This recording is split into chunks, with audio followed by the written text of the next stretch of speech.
Yeah, the modernization, the word, it sounds like a very Washington word. But really, modernization is a tool to become more ready and more lethal.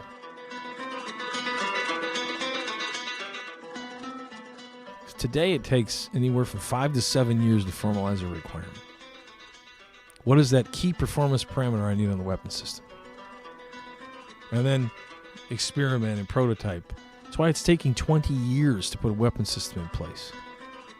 So if you were a major league ball player and you throw a 100-mile-an-hour fastball, it's like me telling you I'm going to keep you in the minors for 20 years until I bring you to the majors when you're a 40-year-old man. We're trying to speed up the process to get it in play faster.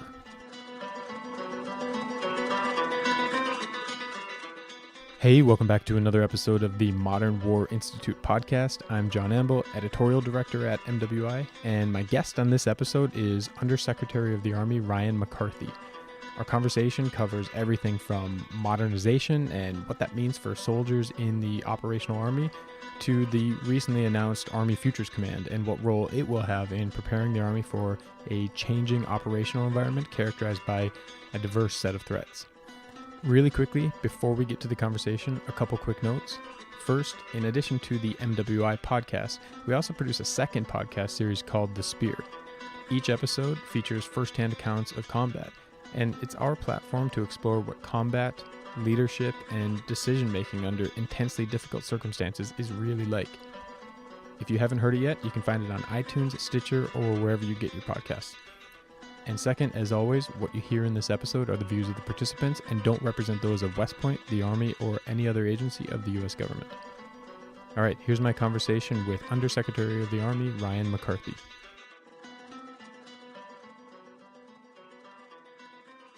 Sir, thanks very much for joining me for this episode of the MWI podcast. Before we get into the conversation, we're recording in your office here in the Pentagon. And I wonder if I can ask you about a piece of artwork on the wall right here next to us. It's a Civil War print. I was actually tipped off by one of your staff members that you chose it for a particular reason, and I wonder if you'd be willing to share that. It's a print of Brigadier General John Buford at Gettysburg, and it's in the midst of the transition when he was funneling in the First Corps, General John Reynolds. And I'm a student of history. And what I find particularly interesting and fascinating is just General Buford's performance at Gettysburg. He had a very finite window to read the battlefield and recognize that if he laid in a skirmish line to buy time for follow-on forces, that he could maintain the high ground terrain in the battle and put the Union in a position to win. And an unsung hero of that battle. But what you realize is that you have brief moments in your tenure where you can take the opportunity, seize the opportunity, and build momentum for the organization. So I look at that print among a couple others here in my office, along with General Washington and Valley Forge, as opportunity. It's you see these men, and they had these extraordinary moments in history. They saw very quickly, they saw opportunity, and they took it. Speaking of opportunities, I think that's a great segue to my first question. If we kind of scan the horizon, looking out into the future, where are the opportunities for strategic victories, and what does the threat landscape look like? The last 17 years, the U.S. Army has been engaged in counterinsurgency, counterterrorism operations in the Middle East. And what it's done is you have a generation of officers that are very focused, very seasoned in this type of combat operations. Along the while here, 4 nations in particular have been recognized in our national defense strategy that have made significant investments in their modernizing their military, made great gains in their economic performance, their gross domestic product, and that's China, Russia, North Korea, and Iran. In order for the United States to maintain its position as the premier military entity in the world, we have to make adjustments in the way that we invest, in the way that we train. And This national defense strategy, major planks in it are our nuclear posture, our investments to fight near-peer competitors, irregular warfare, and partnership capacity, the four major planks, if you will. With respect to near-peer competition, there's a recognition that we need to continue to modernize our force to deal with potential threats in the world and to maintain our position as the best of breed in all domains of combat. So what you've seen the Army do over the last really year to 13, 14 months is look at our balance sheet, if you will, the funds that we're provided by the taxpayer, and prioritize our investments against 6 priorities. That's the long-range precision fires, next-generation combat vehicles, future vertical lift, network, integrated air missile defense, and soldier lethality that spans across all fundamentals: shoot, move, communicate, sustain, and protect. So we have these 6 priorities, but they're really priority capabilities, a portfolio of capabilities. If you look back at our big 5 major weapon systems, it was really the big 64. There were capabilities that were all underneath the Abrams, the Bradley, the Apache. But so within these 6 capabilities, we try to look at how do you hedge against threats for long-range precision fires, for example, from the tactical, the operational, the strategic. So cannon artillery to more of a strategic core level type assets to a strategic asset that could be a game changer when fighting against a near-peer threat. So you'll see that the Army has made substantial investments. We've moved billions of dollars in our S&T investments against these 6 portfolios, which really encompasses about 80% of our S&T investment is against these 6 capabilities that the chief outlined last fall. The Army's in the midst of a major restructuring, which we have not done since 44 years since the department put in place TRADOC, AMC, and FORSCOM. And so last fall there was an announcement that was made to put in place a task force to look at the way in which we conduct material development design. How do we procure major weapon systems faster, more efficiently? And what the Army has done over time is that the roles and responsibilities are kind of disparately located across the department, the entire department of the Army. So we needed to look at how do you bring all of the roles and responsibilities, the manner in which we run this process under one roof. So what this restructuring, is a term you often hear in business, is not just breaking apart pieces and slapping together, but looking at the intricacies of the process and where are the pieces like the requirements definition, S&T investments, and where they're spread out throughout the process, and how do you fuse them closer together to get better collaboration, move information more quickly, but to make more informed decisions faster. So the recently released National Security Strategy and National Defense Strategy, I think, pretty clearly emphasize near-peer threats as sort of the centerpiece against which our national security and defense planning is aligned. If we look back to the early years of the post 9/11 wars in Iraq and Afghanistan, there was a shift in the other direction towards counterinsurgency, toward stability operations. But that shift happened pretty gradually, really, I think, and incrementally. It took a while for a new doctrine to be published, for the training scenarios at the combat training centers to be adjusted. So is this an effort to kind of reorient our planning emphasis, but do so, I guess, in a much more deliberate way? I wouldn't say shift back. It's just more balance.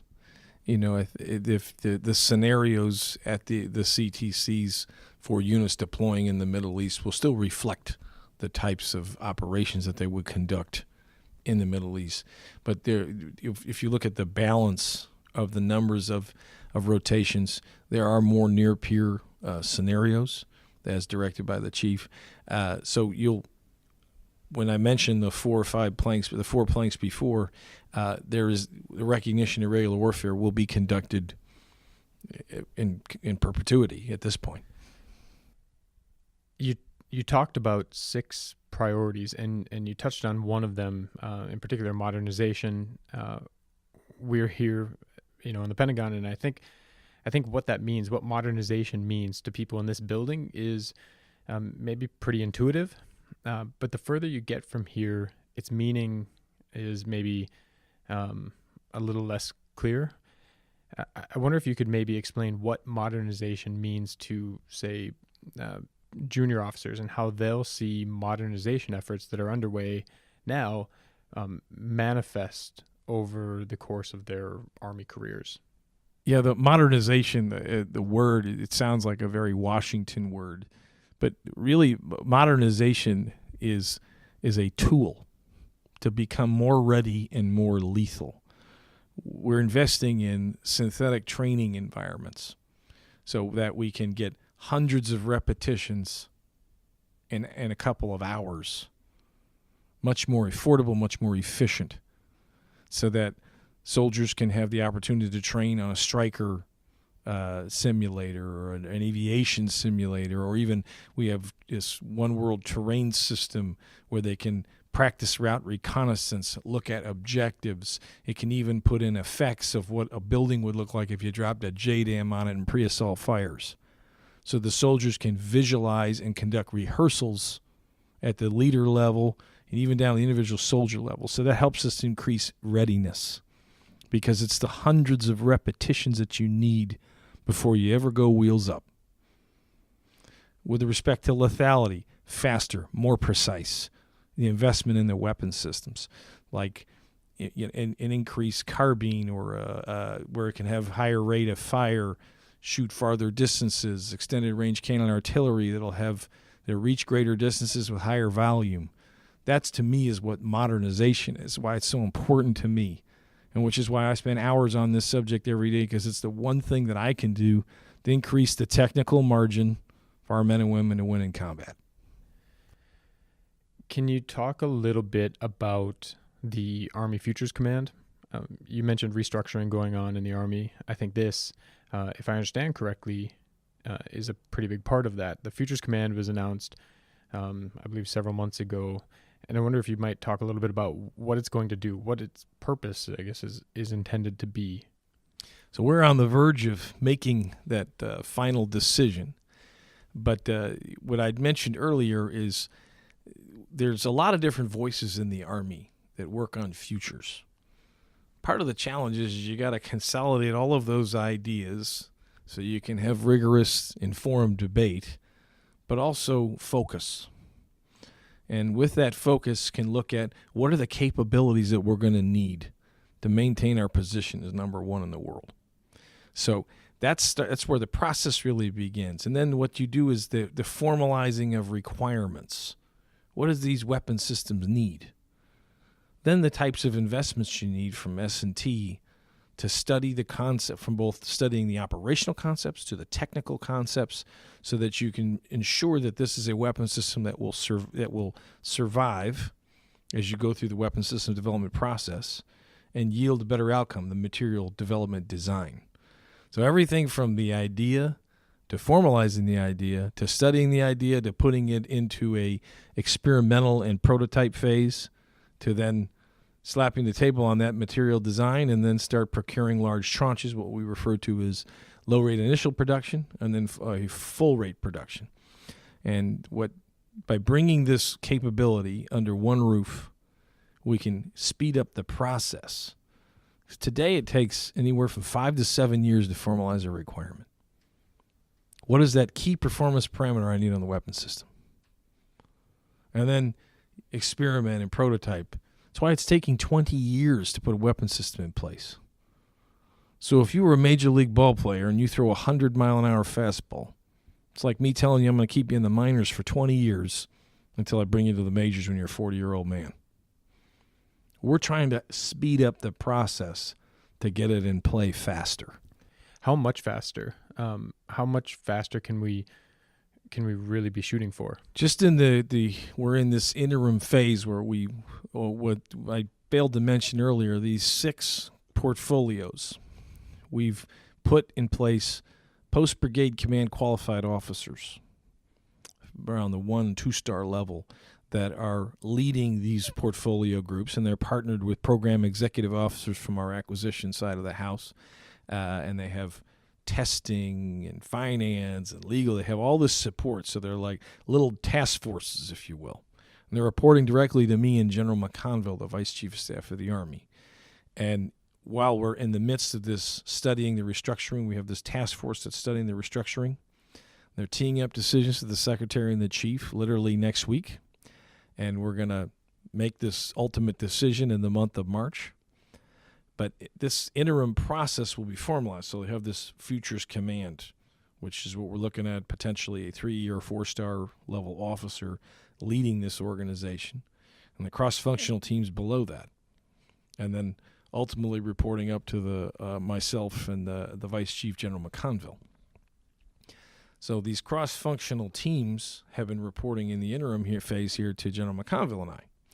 And we are literally making decisions very quickly from both an investment standpoint and requirements. The intent here is to try to reduce over the dozen layers that you have today to 3 to getting a decision. So compressing the number of people involved down to 3 layers. We want to get requirements finalized to around 18 months as opposed to the way it's been from 5 to 7 years. How do you balance speeding it up with making sure we're getting the best equipment as well? Well, it's always the challenge. You know, when you look at getting trade-offs worked out very quickly, the value in it is that you don't make bad bets and chase a technology and put yourself on a treadmill. You can end up making a choice based off of what is the requirement that you need today. If you look out in the private sector, why many companies are so successful, like Apple or Samsung and these others, if the technology is ready today, they put it in play very quickly, and they upgrade it constantly. But what they've gotten right is the systems engineering aspect, the systems engineering approach. The operational concept and the technical concept, the open systems architecture are sound, and you can plug and play applications based off of the maturity of the technology. When you make bad bets and you're under pressure with budgets and staying in sync with the congressional process, we end up making bad choices. And that's what we want to stop doing, because we're not getting the yield of taxpayer dollars in our investments. So it's putting a lot of discipline and focus in the process and compressing the number of people involved, because if you have a lot of layers and you have a lot of people involved, you don't have accountability. So in addition to the Futures Command, what other sorts of changes is the Army likely to undergo with this restructuring that you've talked about? Well, it will change some of the fundamentals of AMC, of FORSCOM, of TRADOC. So we're obviously want to look very quickly, very concisely to make sure we don't disrupt or dismantle 3 organizations that have been run very well. TRADOC was extremely well designed. The one thing that the Army can always take tremendous pride on is our ability to train our men and women and prepare them for combat operations. We are absolutely the best in the world at what we do, and that organization it's amazing what it does, the whole .mil-PF. So looking at that very closely, because you don't want to disrupt that, especially after 17 years of conflict. What's amazing is how safety incidents have actually gone down in the height of all this operational tempo, with thousands of men and women continually deploying year after year.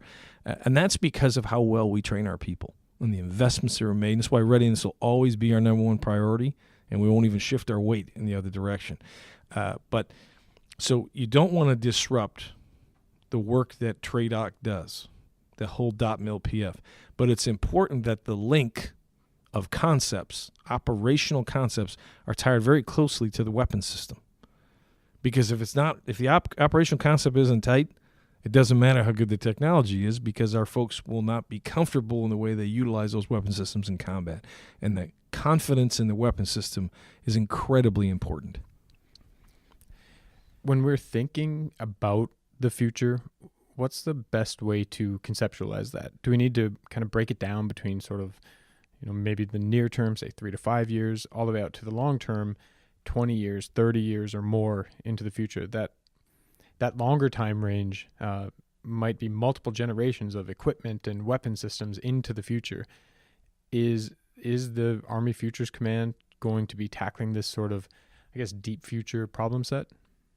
So that's a great question. And it's really the points we were making about TRADOC before, how TRADOC works with the Futures Command and the timing related to how they're tied together, if you will. Who's looking at what? Because technically the future is an hour from now, so tomorrow.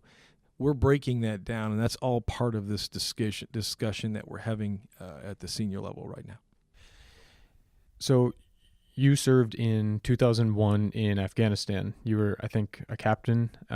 If we look backward at the now, I guess, nearly 17 years that have passed since then, and then maybe project forward another 17 years, I wonder if you could kind of discuss how you see the warfighting experience of a junior officer at that level, a lieutenant or a captain, how you see that changing, how that's going to differ from today or I guess from yours in 2001. They'll probably be a lot better than I was, but they'll be better equipped. They'll be better trained. The amazing thing that I get every day is I'm around the most seasoned combat leaders in the history of the Republic. And it's really, it shows how much better we are than when I was a captain. And that's a lot of hard work, a lot of sacrifice. But I think that we're trying to do everything we can to protect that continuity and ingrain that in our DNA, and I think we have. So then I want to ask a question about balance, kind of going back to our discussion earlier about preparing for near-peer threats. There's certainly, I think, a mentality out there that if you can do the big stuff against those big threats, you can do the small stuff, stability operations, things like that. But as we saw over a number of years in Iraq and Afghanistan, that small stuff can be really, really hard. How do we build a force that has that balance? Is there a way to, I guess, practically speaking, is there a way to train, man, and equip a single force that can do kind of the full spectrum at a level of effectiveness that our national security interests will require? I think we are doing that, and that we'll only refine it and get better. That a lot of the skills that soldiers are trained, that they're trained on at the National Training Center, they're applicable in both types of combat operations. In a lot of ways, it's just from the small unit tactics versus brigade and above. A lot of the fighting that we've done at the street level in Afghanistan or Iraq was company and below. And the CTCs is really a battalion, brigade, and a higher. So, I think that it's the repetitions that you get, the cycles that we're on, but a lot of that's supply and demand. That's a very dangerous and complex world that we live in. We're growing the force. I think we're going to get up to about 487,000 by the end of this FIDIP.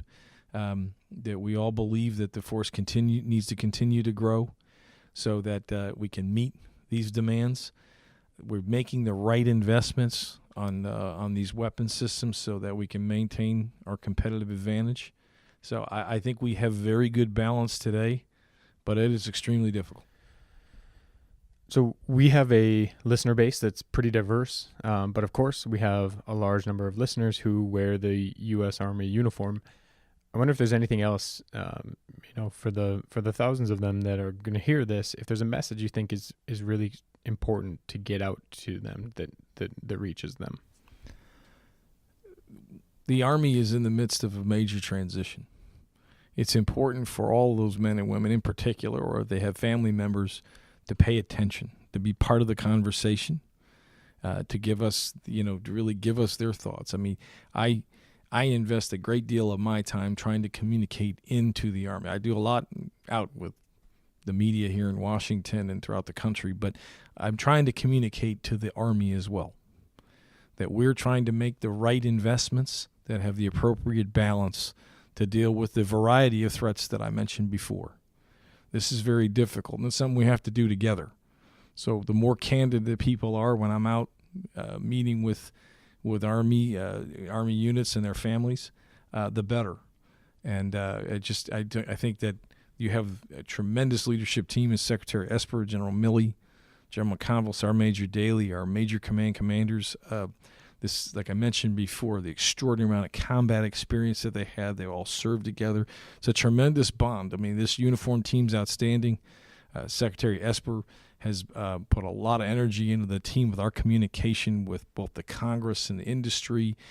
His wife is a Dodea school teacher, so this is a guy who's all in, and so it's really exciting to be part of this team. But we ask everybody to be a part of the conversation. Well, sir, thank you very much for taking some time for the Modern War Institute. It's been a pleasure to be able to talk to you about what I think are really some really important topics. So thanks very much. Thank you.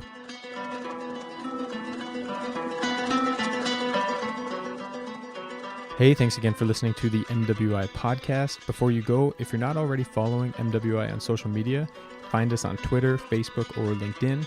We want to connect with other people with an interest in the topics we cover, and it's a great way to stay up to date on the new articles, podcast episodes, and research we're publishing every day. All right, thanks again.